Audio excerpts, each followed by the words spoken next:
स्वामी सत्यानंद जी महाराज कहते हैं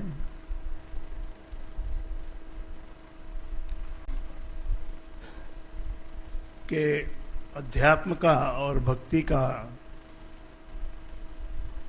आराधना का पूरा सार समझ के फिर आगे बढ़ना चाहिए।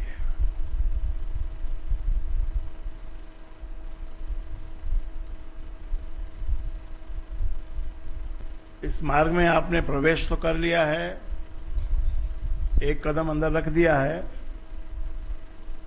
और बहुत से लोगों ने दोनों कदम अपने इसमें बढ़ा लिए हैं। कम से कम ये कहा जा सकता है कि जो लोग बहुत पहले से आ रहे हैं वो पूरी तरह से जुड़ चुके हैं, और नयों में से भी बहुत जल्दी ही वे भी जुड़ जाते हैं। ये क्रिया हो जाती है। ये जैसे ही आप लोग सत्संग की तरफ आते हो तो ये प्रतिक्रिया हो जाती है, और उसका फल भी आपको मिलना शुरू हो जाता है। सुख मिलता है, आत्मा प्रसन्न होती है, गात खिल उठते हैं,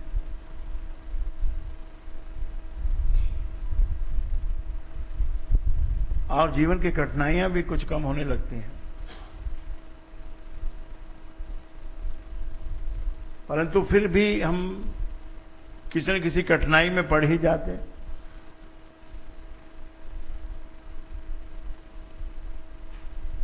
जिंदगी है, एक सफर की तरह से चल रही है।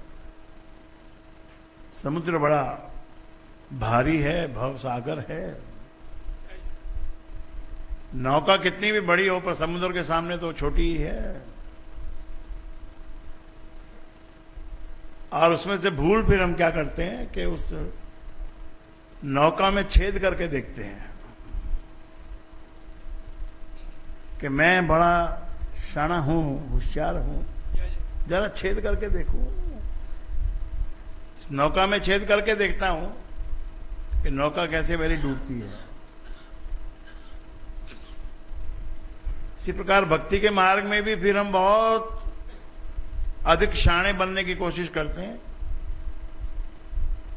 विद्वान बनना ये हमारा एक शौक है, जिसमें नादानी भी शामिल है। जो गुरु ने कहा उस बात को नहीं मानना, और अपनी विद्वता कहीं से ढूंढ के लाना, किसी और स्थान से ढूंढ के लाना, किसी और किताब से ढूंढ के लाना, और फिर उसके बीच में उलझ जाना। ये मानूं कि वो मानूं, कि ये मानूं कि वो मानूं। इसलिए बड़े स्पष्ट शब्दों में मैंने आपसे कहा है, फिर से कहता हूं, आप यहां पर साधु बनने के लिए नहीं आए। How many of you want to become sadhu here? Please raise your hand. अपना घर बार छोड़कर, अपने बाल बच्चों को छोड़कर, किसका मन है यहां पर साधु बनने का? नहीं, सच में प्रश्न है, ये क्वेश्चन है। अगर आपका मन है तो आप हाथ उठाइए।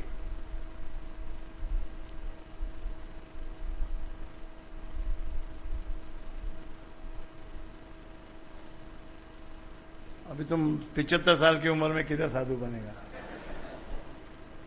ऊपर जाने का अभी।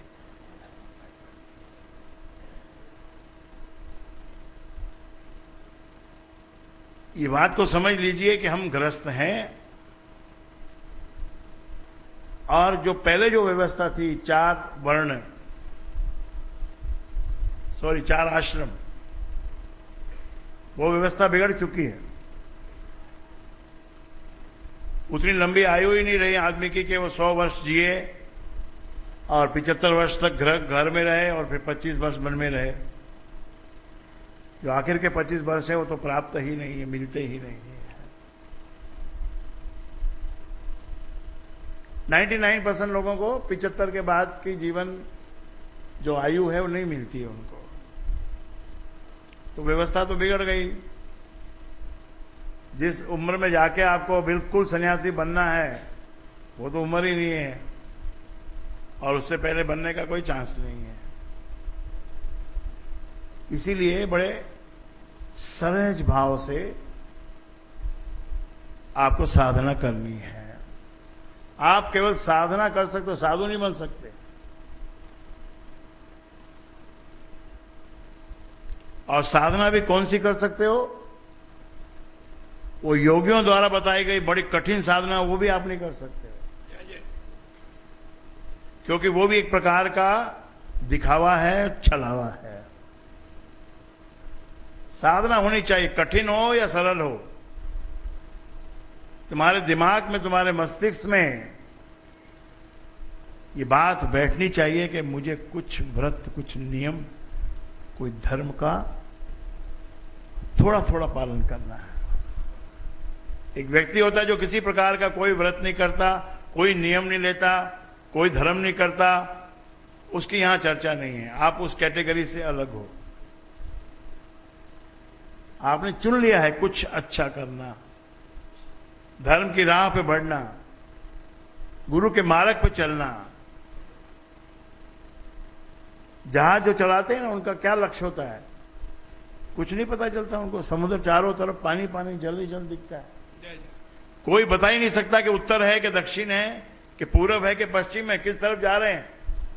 उसको जानने के लिए केवल एक ही साधन है, एक ही साधन है, और वो है ध्रुव तारा, जो आकाश में स्थित है। इसी प्रकार आपके जीवन के सफर में आपका ध्रुव तारा आपका गुरु है, गुरु के वचन है। बार बार ये देखना पड़ता है उस नाविक को, उस जहाज चलाने वाले को, कि मेरा मीटर क्या बता रहा है कि मैं ध्रुव तारे से किस दिशा में जा रहा हूं। ध्रुव तारा मेरा गाइडेंस करने वाला है, मेरा मार्गदर्शी है। इसलिए ध्रुव धारणा धारो कि गुरु ने जो कहा उसको मानना है, कोई और कुछ कहे उसको हमको ध्यान ही नहीं देना है। That is a disturbance, call it a disturbance.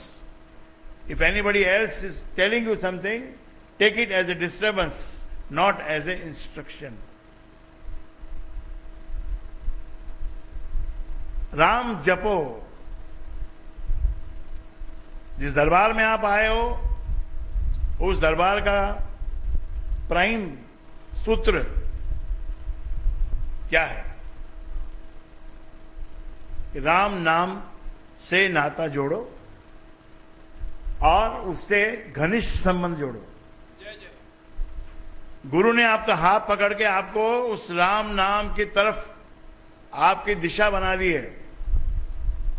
अब आपकी नजरें उसी ध्रुव तारे पे होनी चाहिए। एक ही ध्रुव तारा है, ध्रुव तारा दो नहीं है आसमान में, एक ही है। और जो नेविगेटर होता है, उसमें जो पॉइंटर होता है, वो एक ही दिशा बताता है कि किस तरफ नॉर्थ है, किस तरफ नॉर्थ है, किस तरफ नॉर्थ है। इसी प्रकार गुरु सदा बतलाता है कि किस तरफ कल्याण है, किस तरफ कल्याण है, किस तरफ कल्याण है।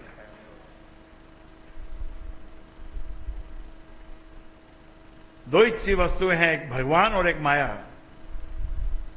माया में हमको डाला गया है। माया का अर्थ है पूरा आकर्षण, इंद्रियों का आकर्षण माया में है। हजारों आकर्षण है। क्या क्या रस बनाए हैं परमात्मा ने,